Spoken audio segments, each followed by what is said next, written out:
Today, I'm talking to Jim Remley of John L. Scott Real Estate in Medford, Oregon.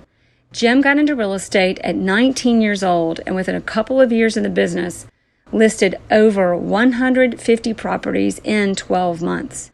By 24 years old, Jim had built a brokerage of 17 offices, which he eventually sold.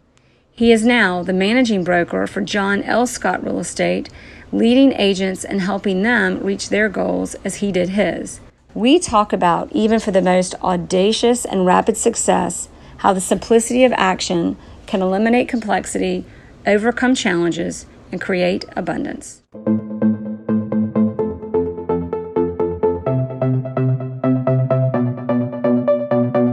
Welcome to the Jere Metcalf podcast, where top real estate agents tell how they do it. I created this podcast because over the years that I've been an agent, from struggling to successful, I found that the one thing, the one foundation that created the mindset, knowledge, and ability to break through to new levels was the camaraderie and sharing of ideas from other generous and successful agents. Those experiences catapulted my career. They gave me the inspiration and idea to further develop those friendships and share what they have had to share with me to make not only more successful careers for each of us, but a stronger community and better respect for our profession at large. All right, everybody, it's the Jere Metcalf podcast, where top real estate agents tell how they do it. And today we are really excited to have with us Jim Remley, who is, I don't know if we've interviewed or if I've met anyone that's been able to launch a career quite like he has, but from Medford, Oregon, and he is a broker for John L. Scott, which is a real estate brokerage in Medford, Oregon, and I think you're a regional brokerage there. So thank you so much, Jim, for being on the show. So as we get into this, I gotta just tell everybody what you did, and then we'll kind of get into how you got into real estate. So you became a real estate agent when you were 19 years old. Yep. And in your second year, you listed, I'd have to make sure the number's right, 150 homes in 12 months. And then you opened a brokerage when you were 24, and it goes from there. Tell us a little bit about how there's something to that. Tell us how you became an agent and how that evolved. Well, first of all, I was a college dropout, so I never tell my kids this because they're all in college, but I dropped out of college. So we can't tell them about the podcast yet. So go ahead. Yeah, we'll share with them.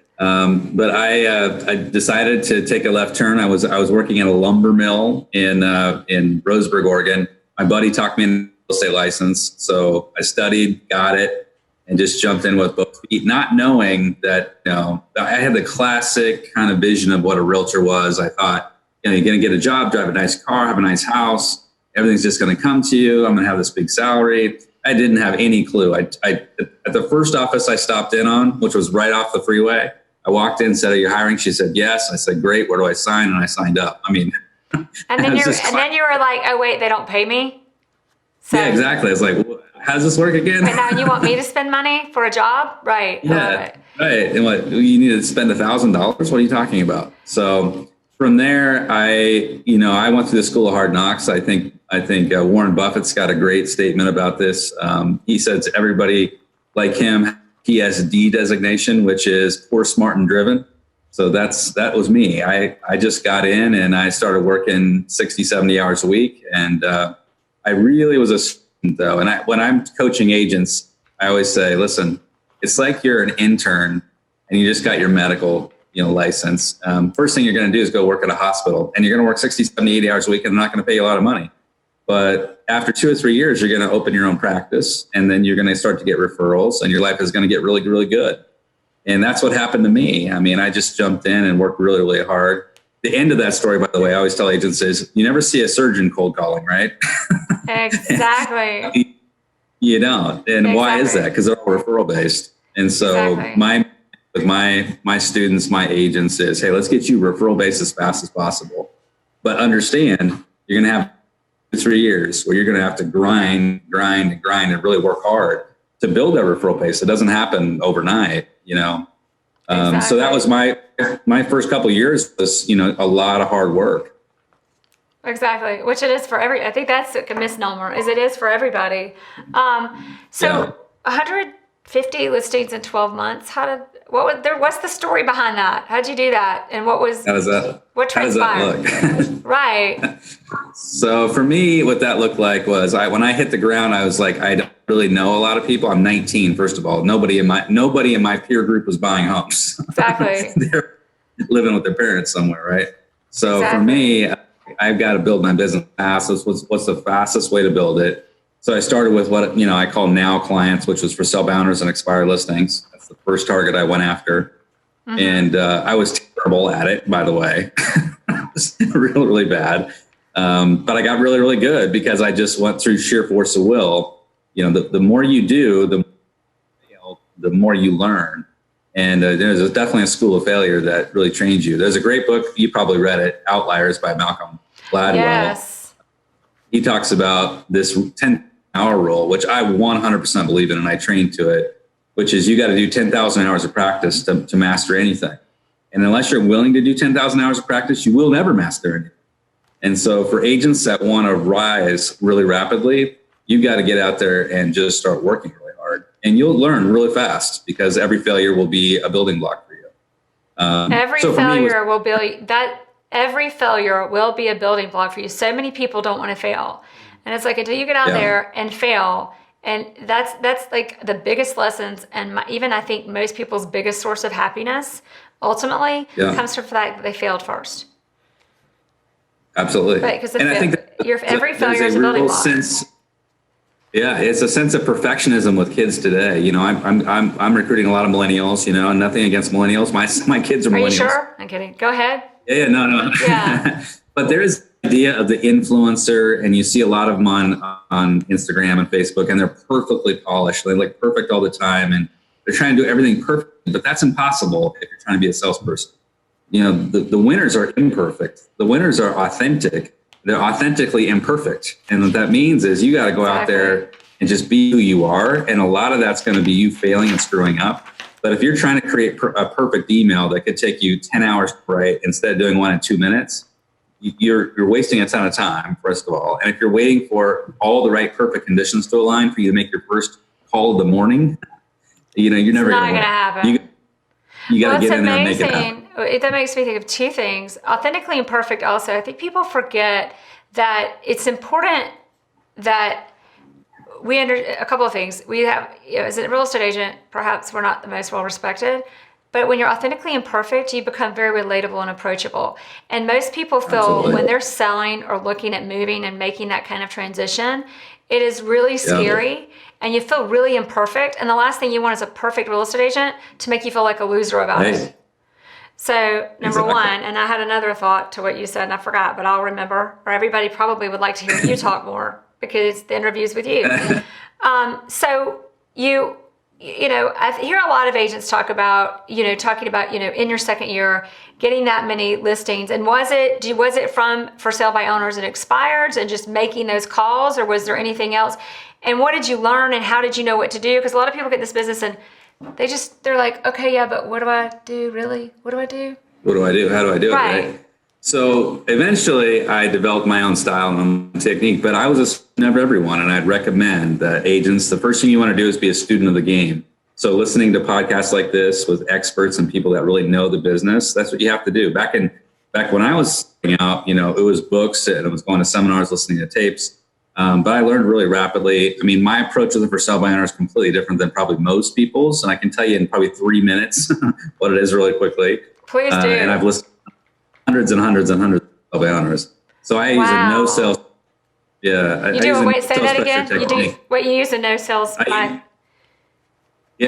use a no sales pressure technique. And it's really simple. I make contact and I say, listen, the reason I'm calling is I noticed your property's on the market for sell by owner. And this is the key language. And if your listeners are going to write down anything, this is what to write down. Hey guys, listen, because he does like Chris Voss. So there could be some credibility. No, I'm kidding. I'm giving him a hard time. So what I say is, I'm not calling to list your house and I respect your decision to sell on your own. not going to list your house. I respect your decision to sell on your own, but I do have a quick question. Would you be open to allow me to show the property if I have a buyer? I like to be aware of all the properties that are listed and unlisted in the marketplace. And 80 to 90% of the time, people will say yes to that. Yeah, you'll get the idiot that won't, but most people say yes to that. Well, the people that won't, you need to know that when you have a client for them and to work around it and not go there. Maybe I should. Maybe should we edit that, Isaac? But it's good to know. It's good to know who, because some of the biggest challenges in doing a deal are if the person on the other side of the table is impossible, then you might. I mean, I know there could be some controversy in what I'm saying with a lot of people, but you've got to really watch out for your clients even in that respect too. But keep going. So you call, no sales pressure. You find out first that they'll let you show it to your buyers, and what next? Let me show it. Now I go to the house, and I'm again, no pressure. I'm going to the house. I always say, hey, give me the tour of the house. And while I'm walking through, I'll ask them, hey, why are you selling? When are you selling? Where are you selling? Where are you going to move to next? But before I leave and I exit this, I say, hey, listen, I told you I was going to ask for your listing, and I'm not. I promised I wasn't. But I kind of ask you one question. And this is another write down thing for your students. Right. My question is, listen, if you're not successful selling on your own, think at any point you might hire a realtor. And so people would think about that for a second, and they'd be like, well, yeah, probably eventually. And so I'll say, hey, I'd love to be somebody you interview for the job when you get to that point. Again, I'm going to keep it in mind for any of my buyer pool. Do you mind if I just stay in contact with you, every week just to see if the property's still on the market, offer any insights that I have? Everybody says yes to that. And then when I get back to the office, I send out a thank you card. Hey, thanks for letting me come by today. By the way, as I'm standing at the house before I leave, if they say yes to that as well, I'll leave the door open for another conversation. The average incubation time, I learned over time, is 4 to 6 weeks. Wow. And that in 4 to 6 weeks, and this is a study that NAR does every year. They study for sale by owners. 92% of for sale by owners will list with a realtor within 4 to 6 weeks. Oh, yeah. That's 9 out of 10. Yeah. If you're there, you got a good shot of getting it. But we didn't have to look at their stats to know that. No kidding. I mean, absolutely. Yeah. It's so true.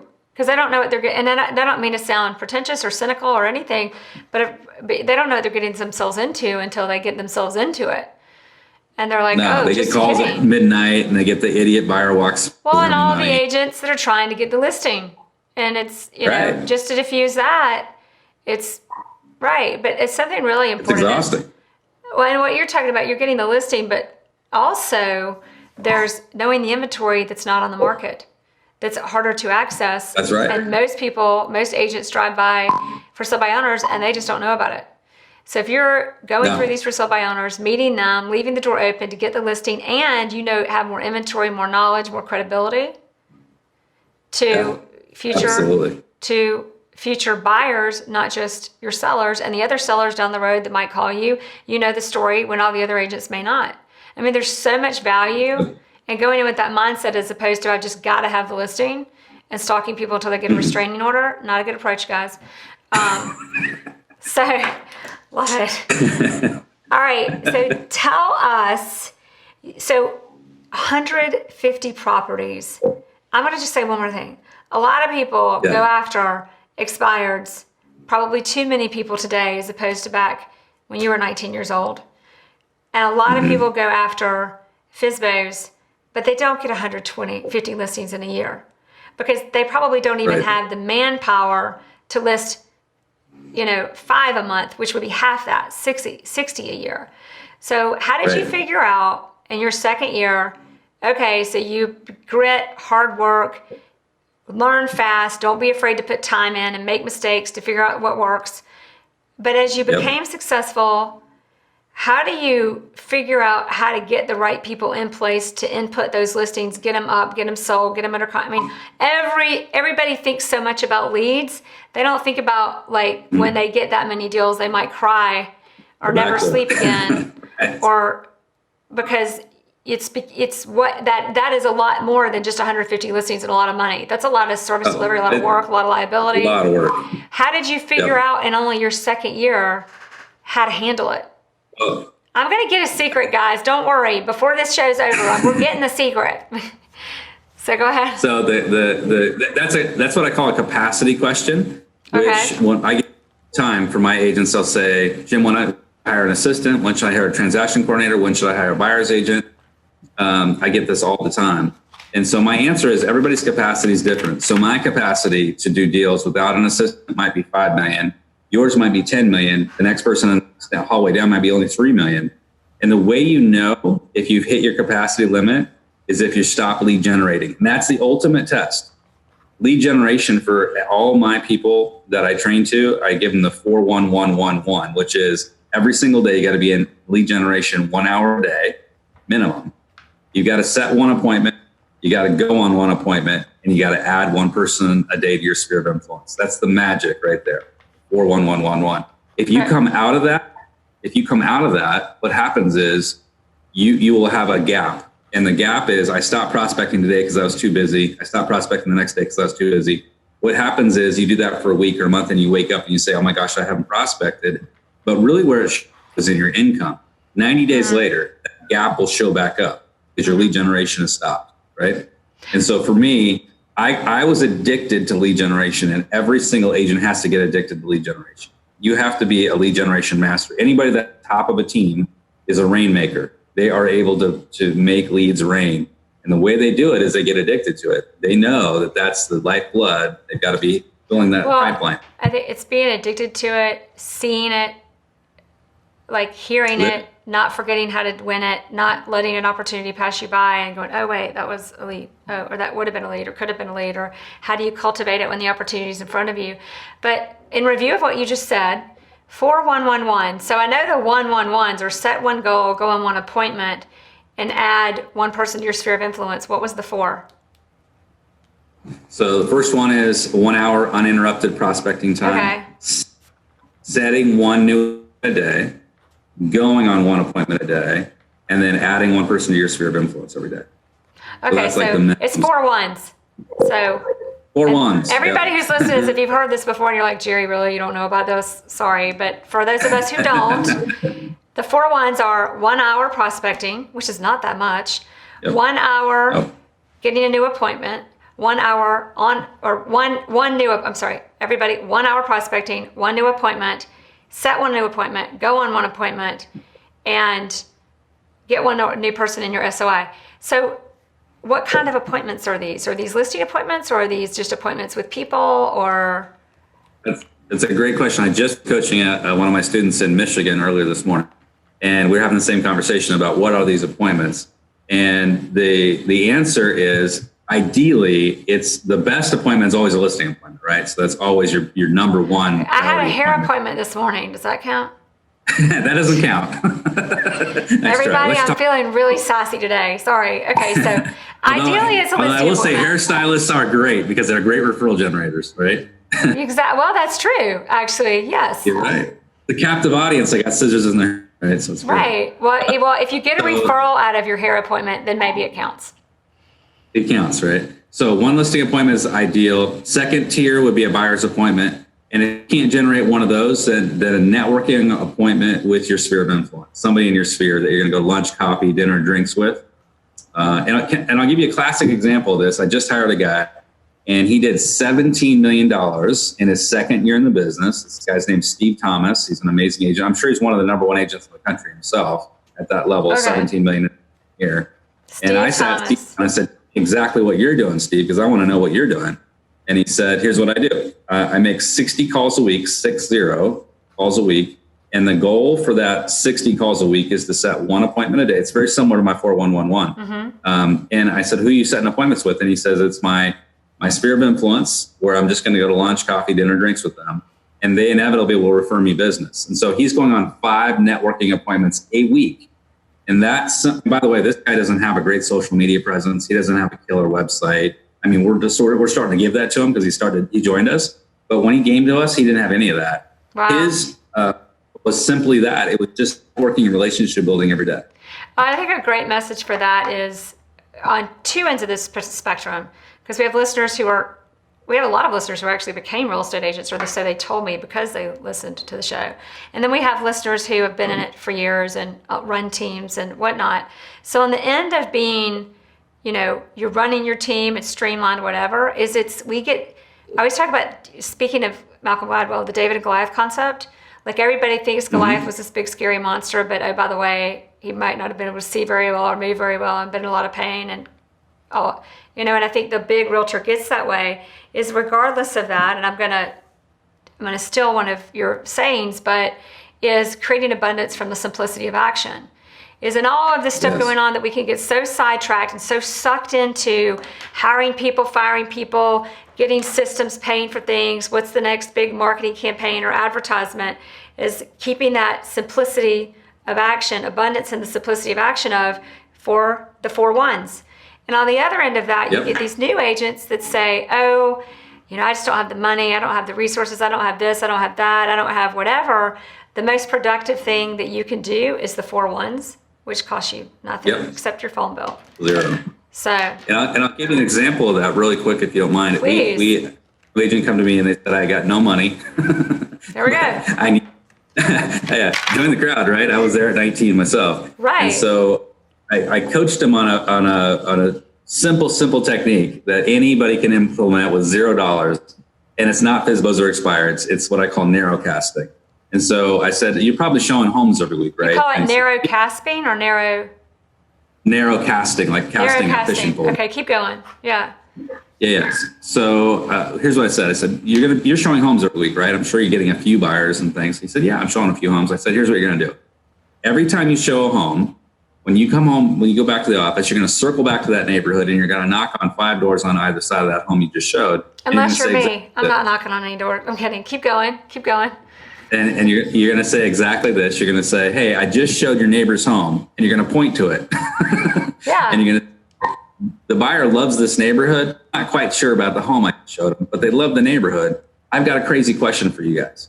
Would you consider selling for the right price? Right. And this is a different kind of thing than just geographic farming and stuff. I love that. Yeah. There's no, this has urgency behind it because you just showed the house. And it's highly specific. You're right next to the house you just showed. Then I asked the same agent, I said, have you written some offers? They said, yes, weren't successful. I said, here's what you do. Every time you write an offer on a house that's not successful, go back and do the same thing, narrow cast with that house, knock on those 5 neighbors' doors and say, I just wrote an offer on your neighbor's house. It didn't come together. That's brilliant. Would you consider selling? Y'all, I might even knock on a door with that strategy. And everybody in the listens knows how I feel about knocking on doors. That's brilliant. And I have, so a great example to add to that I think of, that is brilliant. Mine's not as good, but I'm going to give it anyway. But I think it's a mindset thing for everybody as agents. Yeah. I've had clients, we're out looking at houses and we don't see anything they like. We drive by one and they're like, but I really love that one. I'm like, well, let's go see those. And my clients were like, you can't do that. I'm like, says who? So we pull up in the driveway. I run up and they think it's so funny and we're like having because they're giggling because I'm like, they're like, our realtor's crazy. And I go run and I knock on the door and usually nobody's there, but I can leave a card and leave my note and they call me back. But I've literally generated referrals and deals and my clients who I'm with are like, oh my God, like they tell everybody because they think it was so funny and so much fun. Right. And they are so excited that I'm not just looking at what's on the internet and throwing them houses that they wanted to see, but I'm actively like, whatever it takes to get you where I want to be. And that particular deal, the story I'm thinking of, that seller couldn't sell, but we met their builder and found a lot that was off market that they ended up building a custom house for probably 20% less than what it would have cost them and got exactly what they wanted in exactly the neighborhood. Love it. And I may have not, I may or may not have ever, I probably may not have found that deal. And that wasn't a market. I'm big on working and like knowing your market and being in it. And that wasn't my market. Yeah. And that's why I knew. I was like, I got to go knock on this door because I don't know this market. These guys love me and want me, but I got to get in it now. Like right now, no time to waste. But even in any market, I love that story though. Yours is more brilliant, but it's kind of the same. Like it's mindset. And when your clients know you're doing that for them, they love you, and you do more deals for them. Yeah, and I think with buyers, that the conversation when you're trying to capture a buyer, because we do 3 things in real estate: we capture, we cultivate, and we close. Right. Right. So you're capturing it, and so I call it the 3 C's. But in the capture moment, when a buyer calls you about one of your listings or a sign call or whatever. A great script for that, which I train my agents with, is to say, hey, listen, you might not be aware of this, but did you know that a lot of the best listings never make it to the MLS system? And buyers are always like, what? And you say, yeah, a lot of the best listings don't make it to the MLS system. I specialize in finding my buyers, not just the listed properties, but the unlisted properties as well. Exactly. And I've actually got a couple in mind for you. If you give me a few minutes, I'll come up with some, or give me a day and I'll come up with some that are not on the market yet. And then you scramble and go talk to your office. Right. Right. Exactly. This is something that they can't get from every other realtor. You got to give them unlisted stuff. Well, and this is the part that we totally edit out, which we're not going to, everybody, and being funny, because it's such good advice. So if you live in Atlanta and you compete with me, don't listen. Just kidding. We know I do it. Everybody knows I do it and they do it. But when I'm working with buyers, I tell them, and it also helps your buyer. Sometimes buyers get spread out and they're looking at too much. They're looking all over the place. And I just remind them, I'm like, look, guys, as soon as we can really figure out, don't be afraid to identify. If you don't see it in the world, as you see the market and learn it, don't be afraid to say, okay, of everything I've seen, draw me a picture of what you want in your head, or let's narrow down what's really important. And I'll either know it when it comes or when it's coming on the market, or I can go hone in and find it for you. I'm not just here to open doors and let you in listings. And by the way, they forget the power of a good negotiator in a deal, but we also really hone in and find you great properties. And that's also generates more. That's how I broke into the luxury industry, is having the mindset to do exactly that. I love it. So guys, we've never even had a conversation before, but we're on the same plane. I love it with this stuff. Question for you. So when you went and you generated your second year in business, I'm back on this 150 listings, but this is moving forward. Because I think as an agent who's been an agent for a long time, for 16 years, as everybody knows, but when you generate those kind of deals, I'm sure everybody's different, but what was your response to that? Was it, okay, this is 150 deals, great, but I need to harness this into fewer, better deals, or just as many deals, but better and more streamlined, and make it bigger? And kind of what was your experience? How did you narrow it? How did you figure out? And where did you want to end up? And how did you end up? And just kind of walk us through that experience. So, during that second year when I went crazy doing all those numbers, it was a lot of work. There's no question, because it was all, I would call it one-off transactions, with one specific person and another specific person. It wasn't a REIT, exactly. I learned really quickly in my third, fourth, fifth years in the business that I would still do a lot of one-offs for sure, but I also turned my attention to what I call serial clients, which are investors and builders. And also people that could send me referrals. Mm-hmm. And so I learned really quickly. I'll give you a classic example of this real quickly. I met this guy that owned a carpet store, and I had dinner, and I said, we were just talking. He just opened this carpet store. I really didn't think much of it, but I ended up in the next week of being able to refer him a guy that was going to put carpet in his house. And lo and behold, the guy sent me a referral back on a listing. And then a couple weeks later, he sent me another listing and another listing and another listing. It just kept coming. I thought, wow, I thought there were business owners in my database that probably could also send me referrals if I just smartened up and started referring to them. So one thing I always encourage my students to do is I say, listen, how many referrals would you like to receive every week? And they'll always say, 10, 5, whatever. Then the next question is, how many have you sent? Exactly. You've got to send referrals. And so you got to start with, being the go-giver, starting to send things out, which is too, by the way, by Bob Burr. Yes. But sending referrals out, they'll start coming back to you. You just got to get in the habit of being really referral conscious. And that was a big... Yeah, exactly. It's law of reciprocity. There's reciprocity. There's value. Reciprocity. There's so much that plays into that. If you're not out there being a person of value, in the world do you expect people to just hand it to you? They're not going to. Right. You're not entitled to it. That's for sure. Right. So when I started working with investors, builders, and business owners, my time, I started to free up a ton of time because I wasn't having to do all that one-off transactions. My lead generation wasn't, for me as a new agent, it was 3 hours a day. It wasn't the 411. It was 2-3 hours a day. Exactly. And that started And I had to do that because you're right. The back end part of the transaction where you're managing escrows and managing listings, client relationships takes up a lot of time. Even though I was working Especially probably 12 hours a day, right? Still, that's a lot of work. Yeah, most people don't do that many, especially not because there's also experience. When you've not done it, I mean, the first offer I wrote probably took me 3 hours, so I can't imagine. I mean, maybe I'm a slow learner, but I can't even imagine. So so you went through that. Did you find that, yeah, this is 120 listings, but they need to, I want to hone in. And I'm thinking from an Atlanta market, I'm not familiar with Medford, but Atlanta is a very vast and huge market, arguably I think our MLS system, everybody don't make fun that I don't know exactly, but I want to say it has around 50 county. I mean, it's huge. Wow.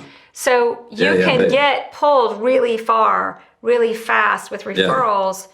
So in my experience was like, okay, I'm getting referrals everywhere, but I've got to now I'm getting referrals from a place of scarcity. Like there's only so many, so I got to get what I can, to honing in and increasing the price point in an area that sells, in an area that I know, and in an area. But for you, what was that experience? You may have gone the other way because you started a brokerage and. Well, the county that I worked in, which is Douglas County, small area in rural Oregon, our county was 50 square miles.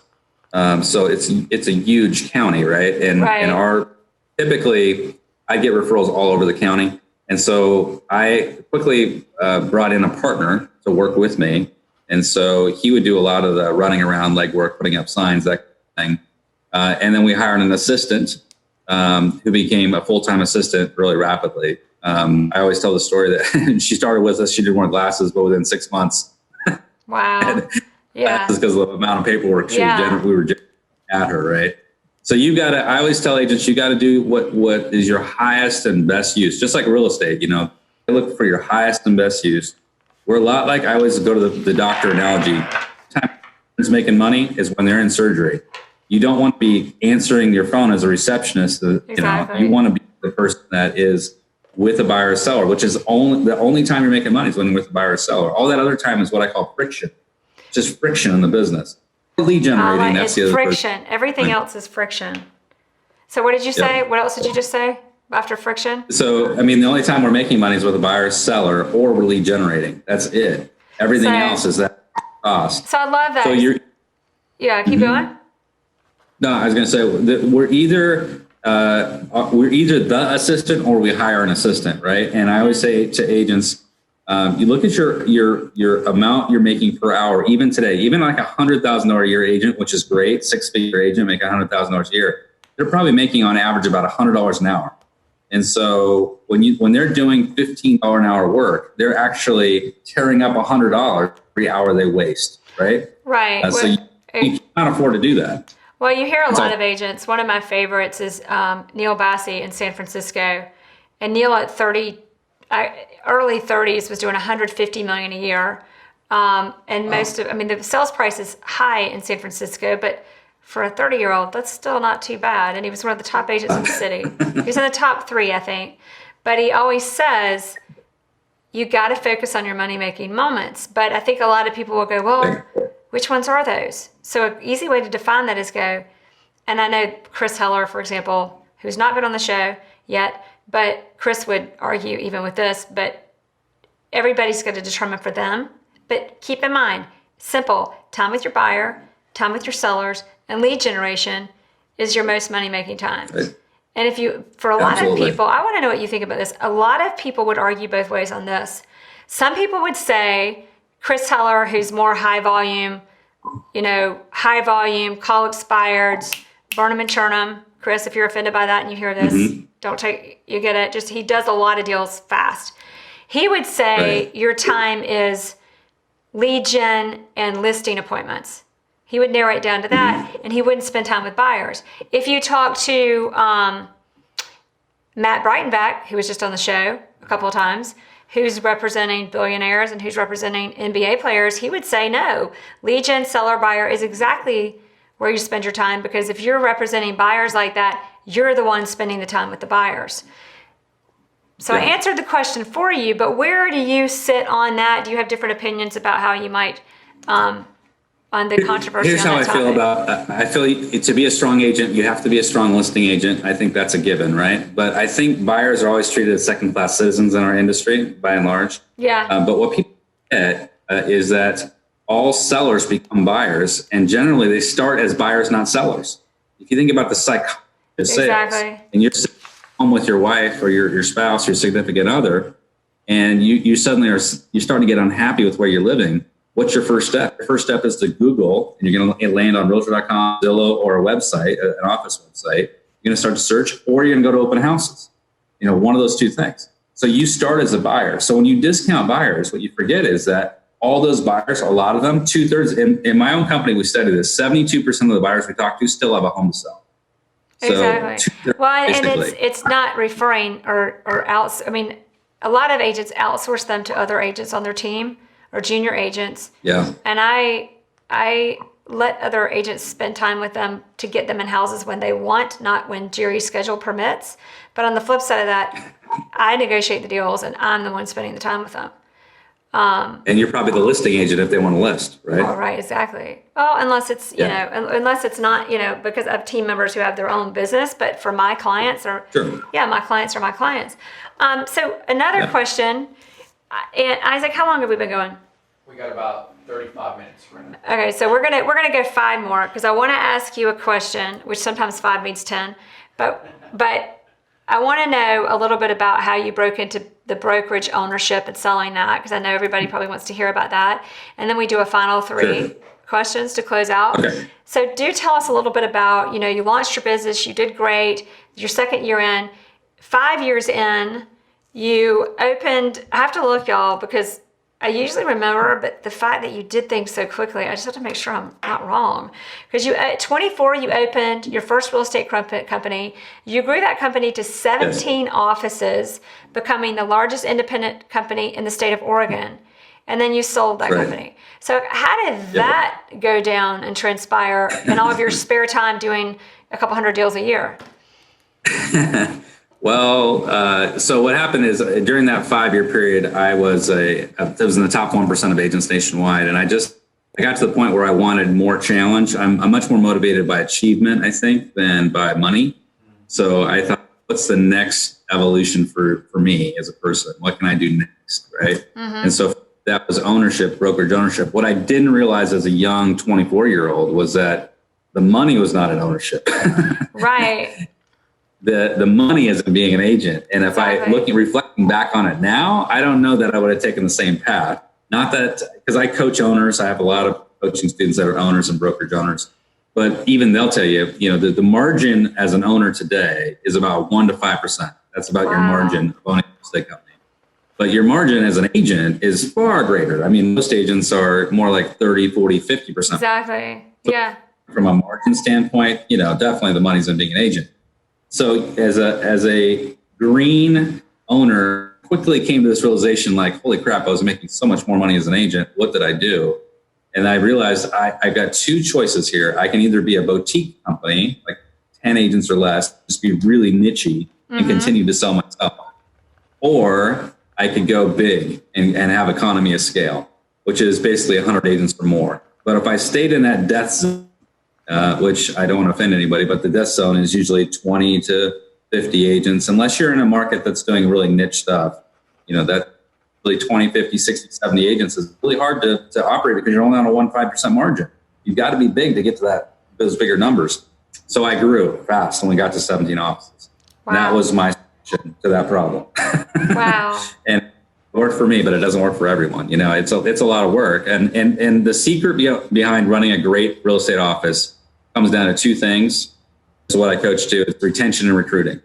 So you got to be like an NFL owner. You've got to be like a team owner, and you got to treat it that way. You got to have all-stars, starters, but you have to have rookies. You have to have, special teams, and then you got to have the support system behind them to support all those players, the coaching and the support.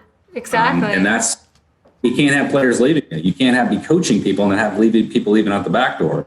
That's retention. So there's a whole, strategy behind those 2 things, recruiting and retention. Wow. So recruiting and retention as an owner. Now, something like as an agent, because I've gone the other path, like I don't even have 10. I have like me and one other. Well, we're about to have about 5. That's the smart money right there. I'm on the other end of the spectrum. But that being said, as you went into it, how I would think it would be tempting to kind of revert back to like, I've already made a name for myself. Let's like create some strategy to just go small, keep good margins, keep life simple. But instead you opted to grow to 17 offices. What were you thinking? Was it the achievement thing or something else? Yeah, I mean, I think like a lot of top producers, I have an ego, right? Yes. I'm somewhat ego driven. I think a lot of top producers are. Yeah. And I don't like being, small and niche. For me, that didn't personality. I wanted to be number one. And so for me to be number one, there was only one path to go for me personally. Yeah. It doesn't fit for everybody. And I would, if I was coaching younger self, I would have said, hey, wait, let's think about this a little bit more. Right. But in that moment, I was like, I'm just going to go. You're going to go. You couldn't resist the challenge. Yeah. Yeah, challenge. And I think, entrepreneurs live in the risk zone. And this is a lesson for agents and broker owners alike, is that you've got to be out taking risks every single day in order to be a successful entrepreneur.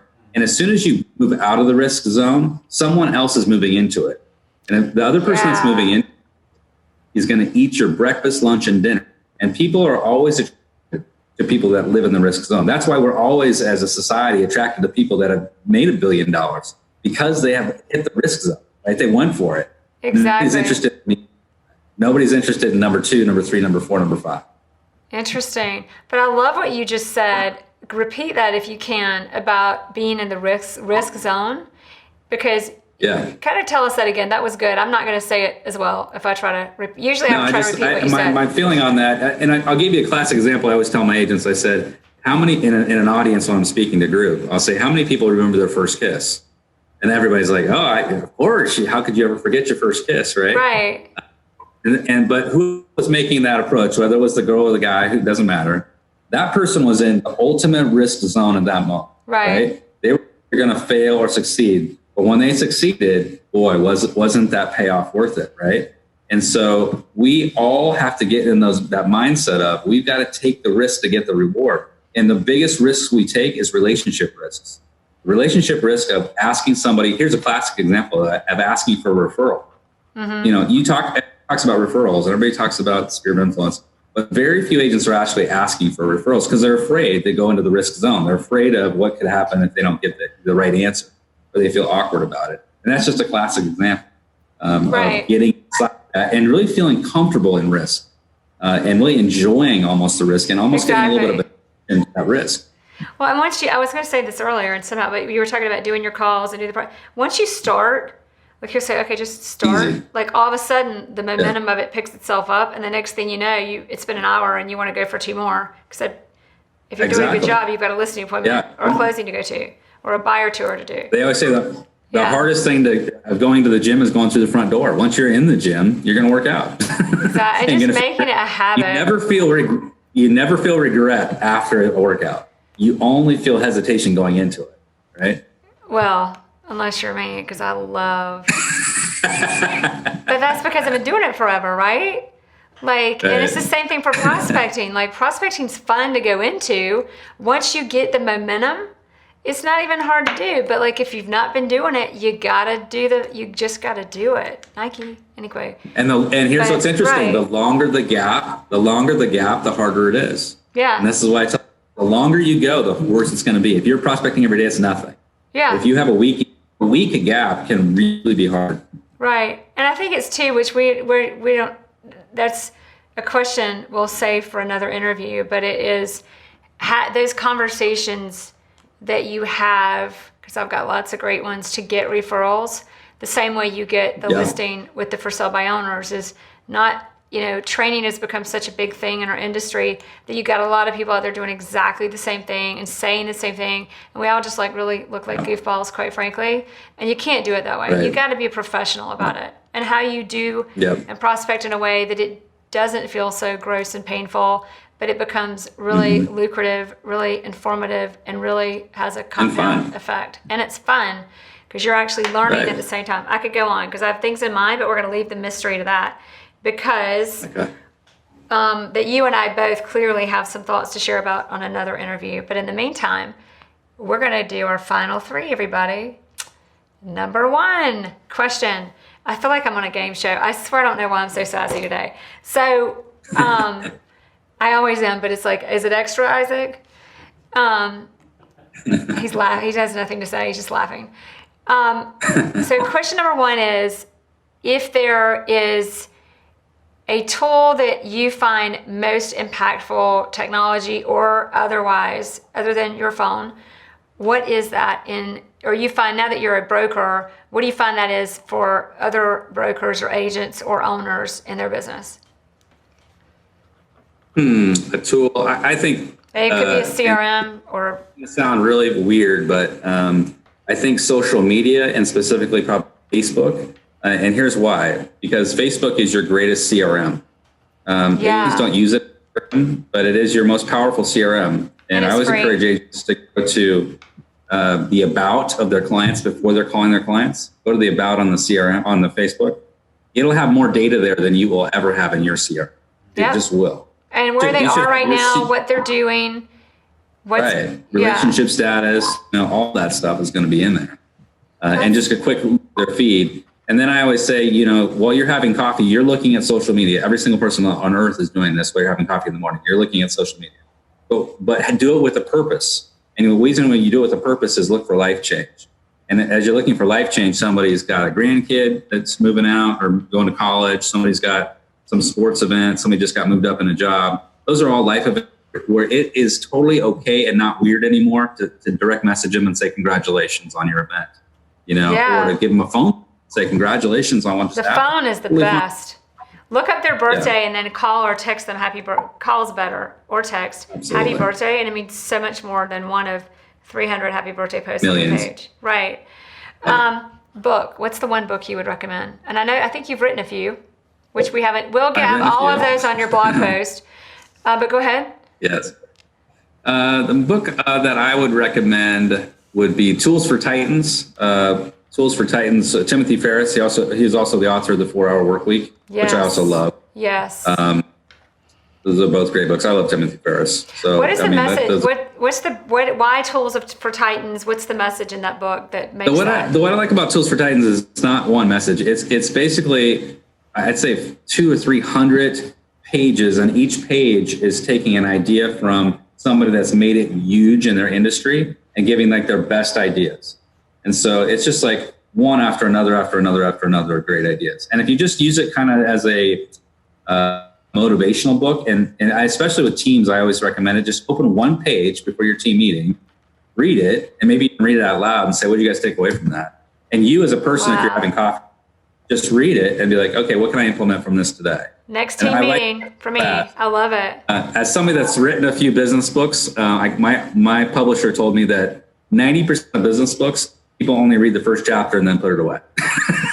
Unless they're you or me. I read them all. I love them. And I read Never Split the Difference. We have to quote Chris Voss because I'm obsessed. I've only read that one 6. I need to read it 7. I need to read it 100. Everybody does. Everybody read Never Split the Difference. It is literally life-changing. I'm embarrassed, Jim. I haven't read your books yet, but I want to know, because you have how many? How many have you written? I have 3. I have 3 books. Of those books, what do you? Which one's the best? That's kind of a loaded question. I'd say the first one I wrote, which I get a lot of compliments on, and it applies to everybody, is make millions selling real estate, which sounds funny, but that was my title was The Earning Curve, and my publisher overrode me and said, no, we're going to call it Make Millions Selling Real Estate. I like your title better. Yeah, me too. You should have made me your publisher. It basically tells my story, and if people are interested, it'll kind of walk them through the 2 years that I got to where I was. The Earning Curve. Through every single thing I did. And so for me, it was kind of a project. Republish it. The Earning Curve, everybody. Read The Earning Curve. That's actually on the front. It says, Make Millions Selling Real Estate. I love that. Yep. Read that book. Then we'll get to the bottom of all these questions in this interview. I love it. Okay, so what are your other 2 books? Well, and we'll put them on the blog, and we'll link everybody to be able to buy them and preview them and learn about them, more about them. The second one is Real Estate Presentations That Make Millions. And so it's all about presentation skills. And then the third one is called, it's more direct to consumer, but it's great for agents as well. It's called Sell Your Home in Any Market. So it's really designed to help. It's 50 strategies to sell a seller's home. It's a great tool for agents to buy and give it to their client. I was going to say that would be a great book to put in with your pre-listing package before you even meet the seller, to educate them before you get there. Yep. That's a great, everybody, I don't talk about this a lot on the show, but I'm big on bringing them something before you get there, because by the time you get there, they know they're hiring you, or you've wasted your time. And that book helps do that. So last question. If there is one thing that you hope we take away from this interview, if there was nothing else, what would that one thing be? I'd say get in the risk zone with relationships. Go out there and talk to people every day, and set a goal of talking to 5 to 10 people a day. And there's a real basic formula for this that we preach and teach, and it's for every 30 conversations you have, you'll have one closed transaction. Wow. So if you want 200 transactions next year, simple math. You just got to go out and talk to 6,000 people. Well, which sounds like. And you know me, I've always got to make it fancier, but it's relevant, or it gives a perspective on that, additional perspective. What I'm hearing, I think everybody would agree with, especially you, Jim, is, every 30 conversations you have one closing, but when you get really good, the number of conversations to closing, that ratio gets better. And the sales price and commission on that closing gets higher. But it's about, as you said before, putting that time in up front, and even now and always, to keep the effect and the growing and the compound effect going. Absolutely. Anything else you should add to that? Or we should add to that? I think the other thing that goes along with that is, when you're talking to people, understand this: every single transaction you have, every single one, you, me, anybody that's been in the business any length of time, to a brand new agent, every transaction will be the result of a recent conversation you've had within the last 2 weeks. So if you say to yourself, I'm not closing deals, ask yourself how many conversations you've had in the last 2 weeks. Because every single transaction will be the result of a recent conversation. Love it. Thank you so much.